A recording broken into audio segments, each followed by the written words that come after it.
رات کا وقت تھا۔ میں باہر صحن میں آئی اور آیت الکرسی پڑھ کر گھر کے چاروں طرف پھونک ماری۔ ابا جو کئی دنوں سے میری یہ عادت نوٹ کر رہے تھے، اس رات مجھے پاس بلایا اور بولے کہ ایک بات بتاؤ کہ حفاظت کے لیے آیت الکرسی پڑھتی ہو یا ڈر لگتا ہے اس لیے پڑھتی ہو؟ میں کچھ دیر بیٹھی زمین کو دیکھتی رہی اور پھر مسکراتے ہوئے بولا کہ ابا میں دونوں چیزوں کے لیے ہی پڑھتی ہوں۔ ابا نے میرے سر پر ہاتھ رکھا اور مسکرا دیے۔ میرا یہ عمل سب کے لیے ہی حیران کن تھا، کیونکہ میں نے ایسا پہلے کبھی نہیں کیا تھا، لیکن پچھلے کچھ دنوں میں میرا یہی معمول تھا۔ رات کو چاروں طرف پھونک مارتی اور پھر کچھ دیر بیٹھ کر آسمان کو دیکھتی رہتی۔ لیکن اس دن ابا کے بلا لینے سے ٹائم کافی ہو گیا تھا تو میں کمرے میں سونے چلی گئی۔ لیکن 13 سال کی لڑکی جب اپنے اندر اتنا بڑا راز دفنائے بیٹھی ہو جو چاہ کر بھی کسی سے نہ بیان کر پائے تو نیند کہاں آتی ہے؟ میں بھی چارپائی پر لیٹی دونوں ہاتھ سینے پر رکھے چھت کو گھورتی رہی اور نہ جانے خیالات کی دنیا میں کہاں سے کہاں پہنچ گئی تھی۔ میری عمر 13 سال تھی، خوبصورت ہونے کے ساتھ ساتھ بہت خوش اخلاق بھی تھی، اس لیے جو مجھ سے ایک بار ملتا وہ اماں کے سامنے میری تعریف ضرور کرتا۔ چھوٹی سی عمر میں ہی میں کافی سمجھدار تھی۔ ہم 7 بہنیں تھیں، میں چوتھے نمبر پر تھی۔ ابا ایک الیکٹرونکس کی دکان پر ملازمت کرتے تھے، جس کی معمولی آمدنی سے گزر بسر بہت مشکل سے ہو رہی تھی۔ جیسے تیسے کر کے اماں نے بڑی بہنوں کی سادگی سے شادی کر دی تھی۔ مجھ سے بڑی ایک تھی جو ابھی 16 سال کی تھی۔ ہم جیسے تیسے زندگی گزار رہے تھے۔ کبھی کبھی بہت دل چاہتا کہ امیروں کی طرح اچھے کپڑے پہنے، کھانا کھائیں، لیکن جب اپنے گھر اور حالات پر نظر پڑتی تو سارے خواب ہوا ہوتے نظر آتے۔ لیکن اماں ان سب حالات کے باوجود بہت خوش تھی اور ہمیشہ اللہ کا شکر ادا کرتی رہتی تھی۔ اماں ابا بھی بیٹے کی خواہش پہ بس بچے پیدا کرتے گئے، لیکن ہوتا وہی ہے جو اللہ کو منظور ہوتا ہے۔ انسان لاکھ کوشش کر لے لیکن اس کے کن کے بغیر تو کچھ بھی ممکن نہیں ہوتا۔ 7 بیٹیوں کے بعد اماں نے بھی امید چھوڑ دی تھی اور جو ملا اسی پر راضی ہو گئی، لیکن تھی تو بیٹیوں کی ہی ماں، ہر وقت اچھے نصیب کی دعائیں کرتی تھی۔ اماں کو کئی بار کہتے سنا کہ بشرا یعنی میرا نصیب سب سے اچھا ہوگا۔ ان کو لگتا تھا میں جتنی حسین ہوں مجھے ضرور کوئی بہت اچھے گھر کا رشتہ ملے گا اور میں راج کروں گی، لیکن اماں کو کیا پتا تھا کہ ان کی یہی بیٹی سب سے سیاہ نصیب لے کر پیدا ہوئی ہے، جس پر ابھی معاشرے کی تہمتوں کی چھاپ پڑنی ہے۔ گھر کے حالات نے مجھے کم عمری میں ہی کافی سنجیدہ بنا دیا تھا۔ میں نے کبھی کوئی بلا وجہ کی فرمائش نہیں کی تھی۔ ایک دن میری طبیعت اچانک خراب ہو گئی۔ میں سو کے اٹھی تو مجھے چکر آنے لگے۔ میں نے اس بات کو نظر انداز کر دیا، لیکن دوپہر تک مزید طبیعت خراب ہو گئی۔ میں چادر منہ پر ڈالے لیٹ گئی۔ اماں جو باہر مجھے آوازیں دے رہی تھی، میرے جواب نہ دینے پر جب غصے میں اندر آئی تو مجھے لیٹا دیکھ کر زور سے چادر ہٹائی۔ میرے زرد پڑتی رنگت دیکھ کر پریشانی کے عالم میں میرے ماتھے پر ہاتھ رکھ کر بخار دیکھنے لگی۔ پھر پہلے سے گھر میں پڑی کوئی دوائی اور چائے کی پیالی پکڑا کر مجھے آرام کرنے کا کہہ کر باہر چلی گئی، لیکن شام تک حالت سدھرنے کے بجائے مزید بگڑتی جا رہی تھی۔ خیر اماں کے کچھ دیسی ٹوٹکوں سے مجھے فرق پڑ گیا۔ اس دن کے بعد سے میری طبیعت میں عجیب سا بدلاؤ آ گیا تھا جسے سب نوٹ کر رہے تھے۔ میں خاموش اور چڑچڑی رہتی اور اکثر طبیعت خراب رہتی، لیکن اماں ابا کے پاس اتنے پیسے نہیں تھے کہ ڈاکٹر کی بھاری فیس بھر کر دوائی لا سکے۔ آہستہ آہستہ مجھے بھی جب عادت پڑ گئی تو میں نے بتانا ہی چھوڑ دیا تھا۔ 2-3 مہینے ایسے ہی گزر گئے۔ میں اسکول جاتی اور واپس آ کر گھر کے کام کر کے پڑھائی میں مشغول ہو جاتی۔ ایک دن ایک ہمسائی گھر آئی اور میں ان کے لیے چائے بنا کر لے کے گئی تو وہ مجھے گہری نظروں سے دیکھتی رہی اور پھر میرے جانے کے بعد اماں کے کان میں کافی دیر کچھ بڑبڑاتی رہی۔ اماں کے چہرے پر پریشانی کے آثار میں دیکھ سکتی تھی، لیکن میں نے اپنا سر جھٹکا اور دوبارہ پڑھنے بیٹھ گئی۔ آنٹی کے جانے کے بعد اماں تیزی سے میرے پاس آئی اور مجھے کھڑا کر کے غور سے دیکھنے لگی اور پھر گہری سوچ میں ڈوب گئی۔ وہ پریشان بھی تھی۔ میرا ذہن اس سے کھٹکا کہ ضرور اب کوئی مسئلہ ہے۔ خیر مجھے اندازہ تو ہو گیا تھا، لیکن میں خاموش رہی۔ اگلے دن اماں مجھے صبح اس پڑوسن آنٹی کے ساتھ ان کے جاننے والی لیڈی ڈاکٹر کے پاس لے گئی، لیکن جاتے وقت وہ دعا کر رہی تھی کہ ان کا شک غلط ہو لیکن وہ اس بات سے بے خبر تھی کہ اب ایک قیامت ٹوٹنے والی ہے۔ کچھ دیر بعد اماں رکشے میں بے سود پڑی زرد رنگت اور پھولی ہوئی سانس لیے بیٹھی مجھے زور سے پکڑے ہوئے تھی۔ ہم گھر جا رہے تھے، لیکن پہلی بار میں اس چیز سے ڈر رہی تھی کیونکہ گھر جاتے ہی اماں کی ایک خاموشی قہر بن کر مجھ پر ٹوٹنے والی تھی۔ پڑوسن آنٹی ہمارے ساتھ واپس نہیں آئی تھی۔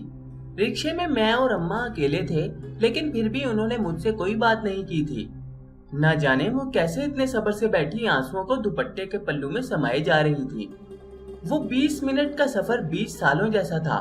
وہ وقت بھی آ گیا جب ہم گھر کی دہلیز پر تھے۔ اندر قدم رکھتے ہی اماں کے صبر کا باندھ بھی ٹوٹ گیا۔ اماں مجھے کمرے میں لے گئی۔ اماں نے آغاز تو بہت آرام سے کیا۔ آخر یہ سب کیسے ہو گیا؟ میں اتنی کم عمر میں 13 سال کی عمر میں ماں کیسے بن گئی؟ یہ بات جہاں اماں کے لیے حیران کن تھی، میرے لیے بھی تھی، کیونکہ اس کالی خوفناک رات کا ایسا انجام ہوگا مجھے بالکل بھی اندازہ نہیں تھا۔ میں جس راز کو سینے میں دباتے پھر رہی تھی وہ اس طرح سامنے آئے گا میں نے کبھی نہیں سوچا تھا، نہ میری سوچ وہاں تک گئی تھی۔ خیر اب وہ وقت بھی جا چکا تھا اور یہ قیامت میرے سر پر تھی۔ اماں نے مجھے چیک کرواتے وقت ابورشن کا بھی سوچا، لیکن ڈاکٹر نے بتایا کہ اس بات کو 3 مہینے ہو گئے ہیں، اس لیے ابورشن نہیں ہو سکتا۔ اگر اس کے باوجود ایسا کرنے کی کوشش کی جاتی تو جان کو خطرہ تھا۔ اب جو بھی ہوا تھا وہ میری ماں تھی، اس لیے وہ مجھ سے پوچھنے کی کوشش میں تھی کہ آخر ایسا کس نے کیا تھا میرے ساتھ، لیکن میں چاہتے ہوئے بھی نام نہیں بتا پا رہی تھی۔ ایسا لگتا تھا میری زبان پر تالے لگ گئے ہوں جیسے۔ اماں جب پوچھ پوچھ کر تھک گئی اور میری طرف سے کوئی جواب نہ ملا، ان کی مار بھی کھا لی، پھر بھی خاموش رہی، تو تھک کر وہ مجھے کمرے میں چھوڑ کر چلی گئیں۔ ان کے جانے کے بعد میں کتنی دیر اس اندیکھے احساس کو محسوس کرنے کی کوشش کرتی رہی جو میری زندگی میں کئی الجھنیں لے کے آنے والا تھا۔ خیر اماں اب کر بھی کیا سکتی تھی، خاموش ہو گئی، مجھ سے بات کرنا بند کر دیا۔ بات کرتی بھی تو بس اس انسان کا نام جاننے کی امید میں، مگر میں کچھ نہ بتاتی۔ اماں کے لیے سب سے مشکل مرحلہ ابا کو بتانے کا تھا۔ ایسی باتوں پر تو لڑکیوں کو مار دیا جاتا ہے، اس لیے وہ ڈر رہی تھی کہ ابا کیا کریں گے۔ ایک دن ہمت کر کے اماں نے ابا کو بتا دیا۔ اس کے بعد کتنی ہی دیر ان کے جھگڑے کی آواز آتی رہی۔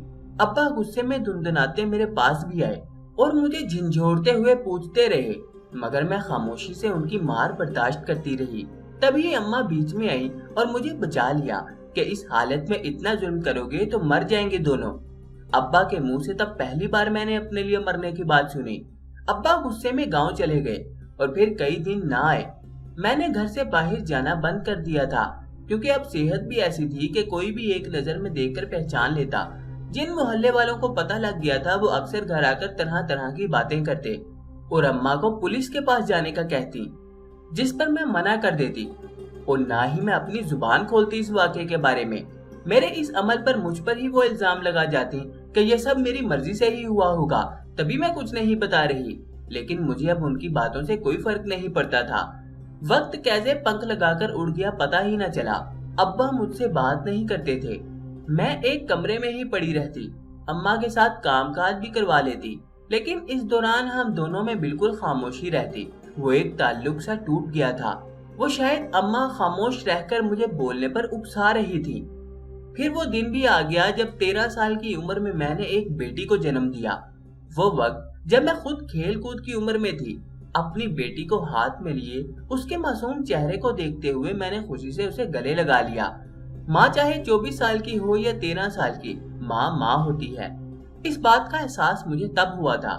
میں ہر چیز سے بے خبر تھی، لیکن اتنی کم عمری میں اتنی اذیت کے بعد اپنے وجود کے سہارے کو دیکھنا انتہائی سکون بخش تھا۔ اس لمحے میں ہر دکھ ہر تکلیف بھول گئی تھی۔ میری اماں اور بہنیں جو اتنے مہینوں سے ڈھنگ سے بات نہیں کرتی تھیں، اس مسکراتی ہوئی نور کو دیکھ کر خود کو روک نہ پائیں اور خوشی خوشی اسے اٹھا کر اس کے ساتھ ہونے کا یقین دلوایا۔ میری بیٹی کا نام نور رکھا گیا تھا۔ کچھ دن ہمارے گھر میں اس ننھی پری کے کہکہے گونجنے لگے، لیکن خوشیاں کہاں زیادہ عرصہ رکتی ہیں۔ ہر صبح کے بعد کالی رات نے آنا ہی ہوتا ہے۔ ابا جنہوں نے ابھی تک دل سے معاف نہیں کیا تھا، باقی سب تو چلو نور کے آنے سے تھوڑے بدل گئے تھے، لیکن ابا خود ہی نہ جانے کیا کچھ پلان بناتے جا رہے تھے۔ اپنے گاؤں والوں سے انہوں نے یہ بات چھپائی تھی۔ وہ جانتے تھے کہ ان کو پتہ لگا تو پھر وہ کسی صورت ان لوگوں کو قبول نہیں کریں گے۔ اس لیے ان کو جتایا یہ گیا کہ اماں کی طرف بیٹی ہوئی ہے۔